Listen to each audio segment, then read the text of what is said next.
When we do something that we don't necessarily understand the reason why, what happens is we enter into a negative feedback loop. I didn't have the confidence that I needed in order to show up as my true authentic self in the classroom. That's why I said I needed to be like Ron Clark. Kobe Bryant is one of the best basketball players that ever lived. In an interview one day, he said, you know, growing up, I wanted to be just like Magic Johnson. I wanted to dribble like Magic. I wanted to pass like Magic. I wanted to hook shot like Magic. I wanted to be just like Magic. He said, but something was off. And I realized that the reason why I was just okay is because I was just a knockoff version of Magic. He said, but the only reason why I became an MVP, the only reason why I became a championship winner, the only reason why I became revered as one of the best who ever did it is because I decided to stop trying to be Magic and start trying to be Kobe. I want to show you the 4 things that we can do to gain that confidence so you can step into the classroom with confidence, so that you can show up and make the impact that you were called to make. If you're a new teacher, let me hear you make some noise for yourselves. Here we go, clap it up, clap it up, clap it up. And you know me, I define a new teacher as anybody who is experiencing some newness. So maybe you are brand new, right? But maybe you've been in the game for a couple of years, but you are experiencing a new district, a new curriculum, a new group of students. So one more time, if you are a new teacher experiencing some newness this year, let me hear you clap it up for yourselves. There you go. Shout out to you being here. Do we have any movie lovers in the place? Any movie lovers? Well, I'm Daryl Williams Jr. and I'm a former terrible teacher turned 2-time teacher of the year. And you know that my mission is to help new teachers be able to become the teachers that you've always wanted to be and make the impact our students deserve. And I'm not a movie lover. I wouldn't consider myself to be a movie lover, but there's one movie that particularly sticks out to me. I remember growing up and watching this movie named Like Mike. Anybody familiar with it? There you go, you seen it? Right, so Like Mike, the way the movie goes is there was this one young man and he found a pair of shoes that was magical. And when he put those shoes on, it made him play basketball just like Michael Jordan. Now, Michael Jordan is revered as one of the best to ever play the game of basketball. And he would put those shoes on. He was just a 9, 10, 12-year-old kid. And he played basketball so well that the NBA noticed. It's a movie, right? The NBA noticed, the gave him a contract. He's playing in the NBA. He's playing against guys that are 6, 7 feet tall, and he's defending like Michael Jordan. He's crossing over like Michael Jordan. He's dunking like Michael Jordan. And all he had to do in the movie was whenever he put those shoes on, he would bend down, tie his laces, and say, "Make me like Mike." I had my own make me like Mike moment. Because see, Michael Jordan, again, some people say the best basketball player that ever lived. Of course, every young person looking to the NBA wanted to say, "Make me like Mike." He was highly effective. He was exactly who he wanted to be. He was the epitome of success when it came to basketball. So for me, when I stepped into the classroom for the first time, my make me like Mike moment was me stepping in, putting my blazer on, putting on my tie, putting my glasses on, even though I didn't wear glasses.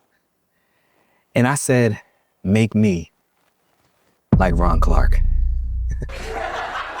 I decided to be an educator early on in life. So I can remember being there in high school. I saw this movie called The Ron Clark Story.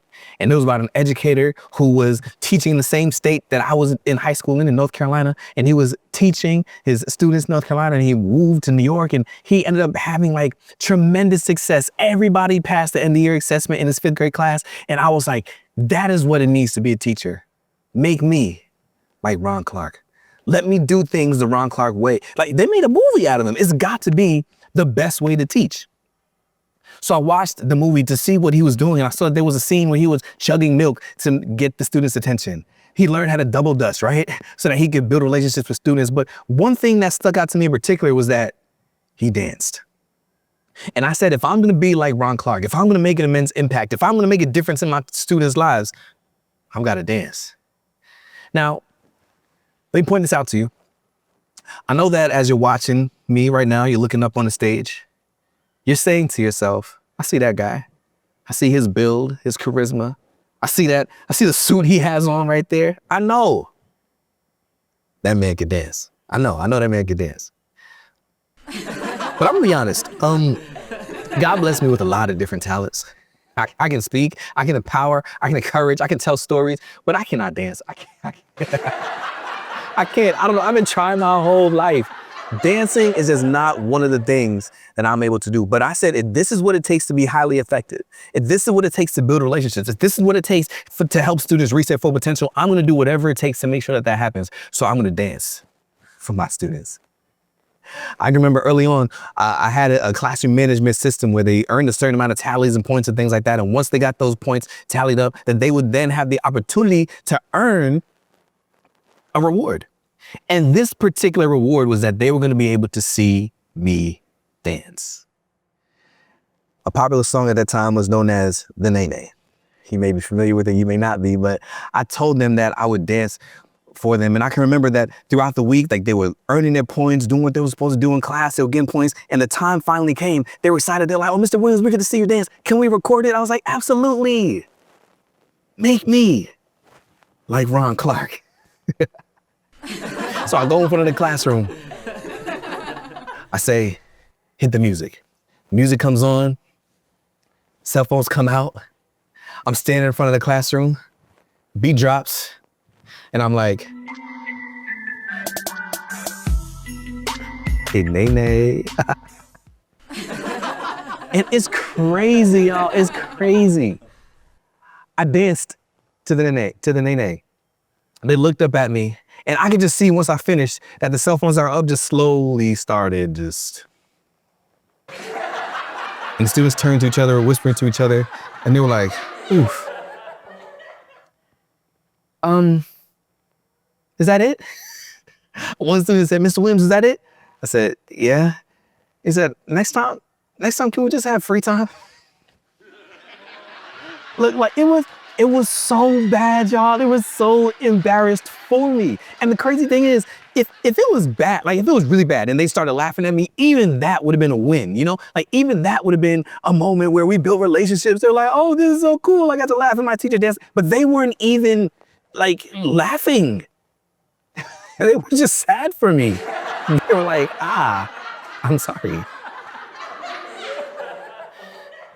But I thought that that's exactly what I had to do in order to be the teacher that was going to make an immense impact. And although you're laughing at me, especially you're laughing a little bit harder than you should. It's okay. It wasn't that bad. Although you're laughing at me, I know that a lot of us have done the same thing. We've seen somebody who was highly effective. We've seen somebody who's doing something successfully. We've seen somebody having success in the classroom and doing things. And we said to ourselves, make me like Mike. And we try to do the things that we see are successful in other people's classrooms, ignoring our unique differences. Because we think we have to do what that person did in order to see the same level of success. And the reality of the situation is you were just a little bit off in your evaluation when you did that. When you looked on TikTok, when you looked on Instagram, when you saw that other method, that strategy, when you modeled after your mentor teacher, you were just a little bit off. Because you saw what they did and you interpreted it as success. But what ends up happening is when we do something that we don't necessarily understand the reason why, what happens is we enter into a negative feedback loop. I didn't have the confidence that I needed in order to show up as my true, authentic self in the classroom. That's why I said I needed to be like Ron Clark. And what happens is when you don't have that level of confidence, you show up and you just try different things. And when you try different things, you appear scattered. That's how you enter the loop. So now we're trying different things, what makes us show up as inconsistent. Students don't know how to respond to inconsistency, so then they start doing things that we don't want them to do. When students don't do the things that we want them to do, then we lose the belief that we can do things the right way.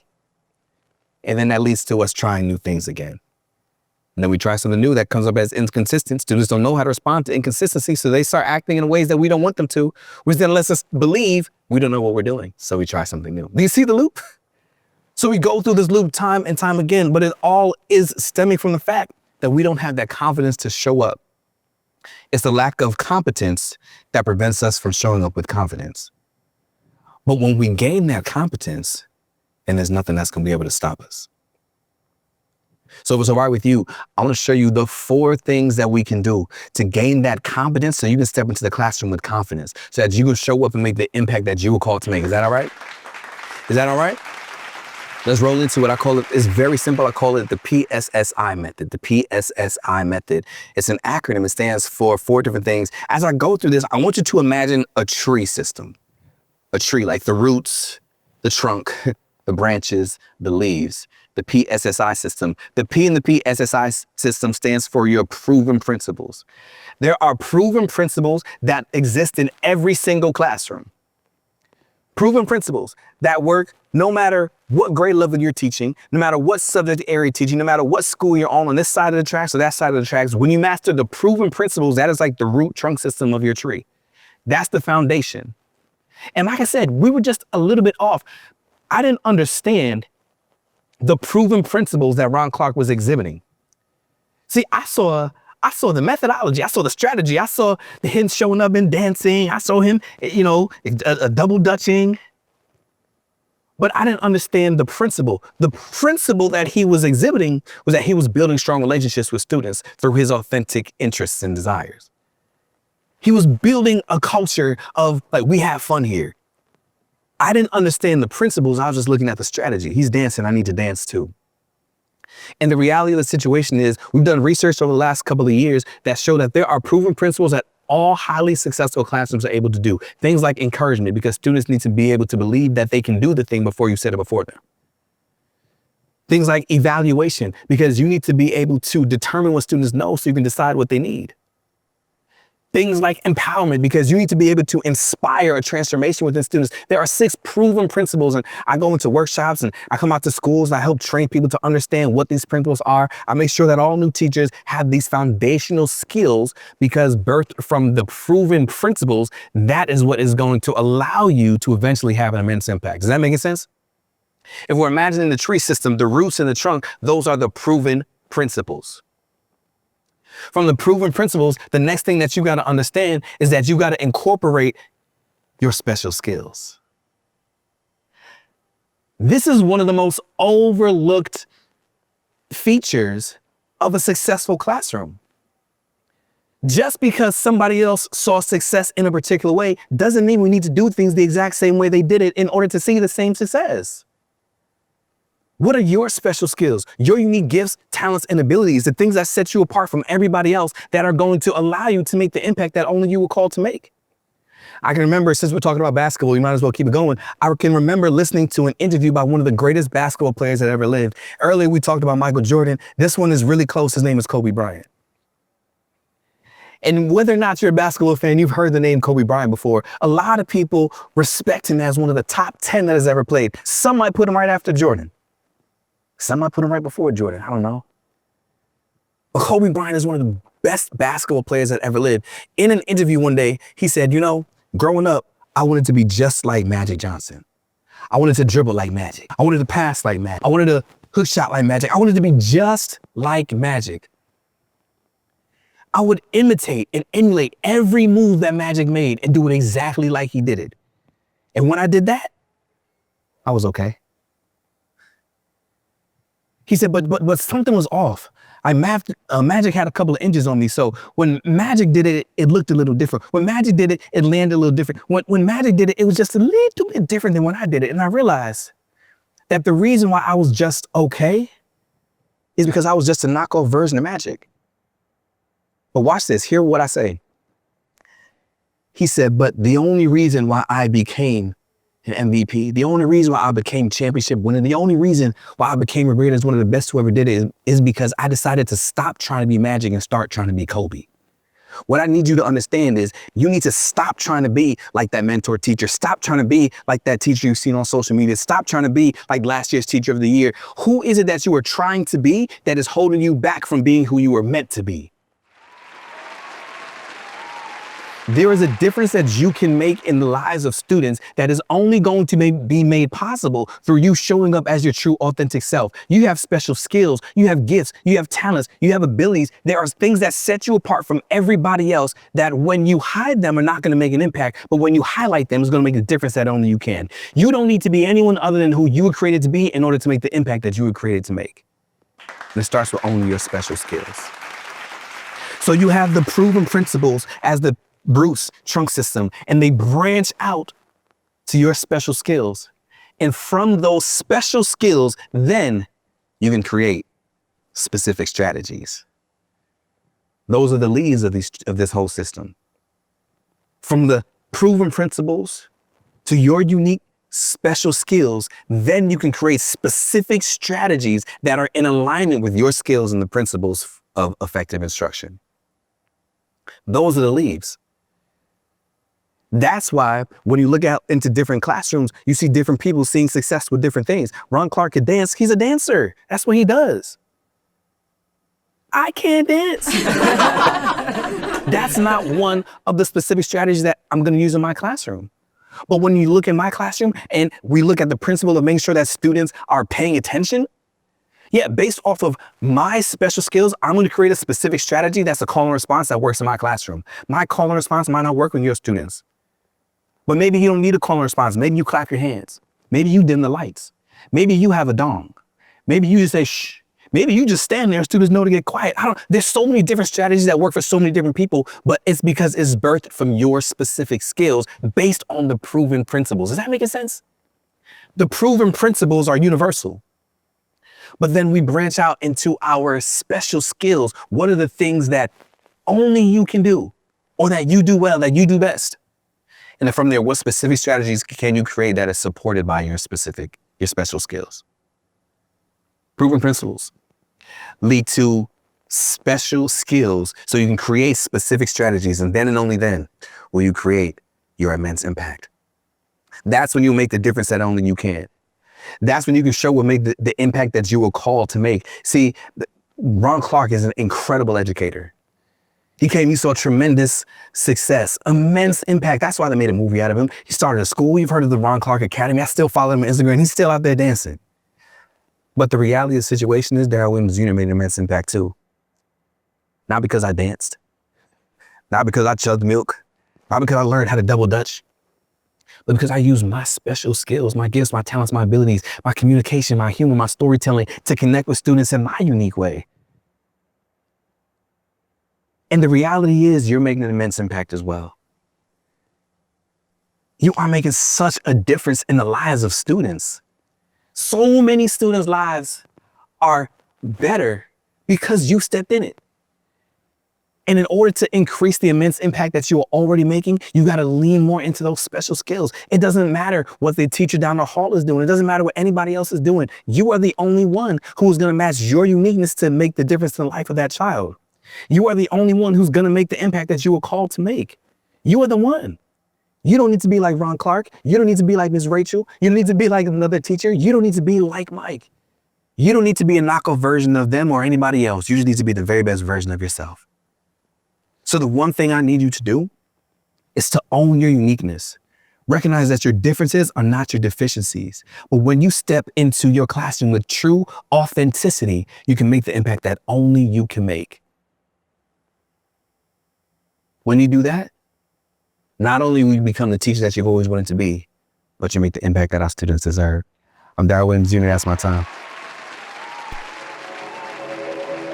I help new teachers become the teachers they've always wanted to be and make the impact our students deserve. Because I've been there. I know what it's like to struggle, to feel like I'm not enough, but I also know what's on the other side. Excitement, fulfillment, and the ability to change lives. Every great teacher was once a new teacher, and new teachers are often excited and eager and anxious, but a lot of times new teachers lack the foundational skills of effective instruction. Every teacher that I work with, I carry them through this journey, helping them master the principles of effective instruction so that they know how capable they are. I can't wait to see these teachers enact their 1% amazing and make the difference that only they can.